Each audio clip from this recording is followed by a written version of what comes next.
What you are looking at is the first time in American history a hazmat team has worked an Ebola cleanup scene. Men dressed like astronauts who work for a Texas company, destroying everything in the apartment Thomas Eric Duncan was staying in that could still have the living Ebola virus. Brad Smith is the vice president of the company. Anyone that could give us advice from this, we've taken it, and we've gone a step further in our own training and taken care of it. This is kind of a surreal spectacle. We see the workers going in the protective hazmat suits doing their job, while parents and children wander around on the nearby balconies. Look closely. You see mist from whatever is being sprayed in the apartment. For much of the time, the door of the home is open while the spraying is taking place. And look right next door. A child on the balcony who can't be more than 40 feet away. The apartments on both sides were occupied the entire time the apartment was being cleaned. People from all over the world live in this area. Very little English is spoken.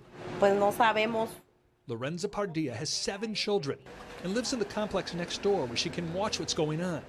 She has no idea if it's safe for her and her family to be there. No official has told them anything. She tells me, I am scared of what's happening. It's bad because we don't know anything. We don't know if it's going to spread. I keep my kids inside the apartment. I'm living there. Joseph Thomas lives even closer. He's been told nothing either, but is resigned to fate. I'm believing my God. I'm trusting my God. He will protect me. He don't want me. I will ready to die. Brad, the neighbors here are all coming out on the balcony watching. Your people are going in with their hazmat suits and they're just wandering around 30 feet away. Is that safe for them?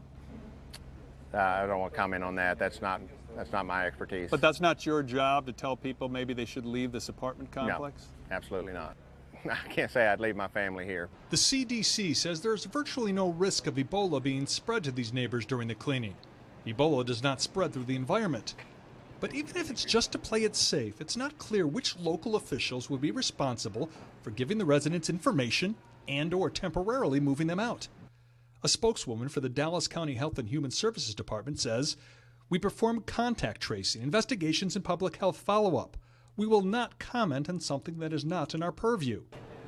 The spokeswoman said get in touch with the spokeswoman with Dallas County, but she hasn't responded to us as of yet. The work has taken over 3 days, and now the job is finished. The hazmat trucks start driving off to an undisclosed location. We have totally cleaned the apartment, from the ceilings to the floors, removed everything out of the apartment, carpet, drapes, blinds, and then obviously put a final decon on everything just to make sure that nothing's living in there, and so it's all been removed. The hazmat team is now gone, but it appears that most of the neighbors never left. Gary Tuchman, CNN, Dallas.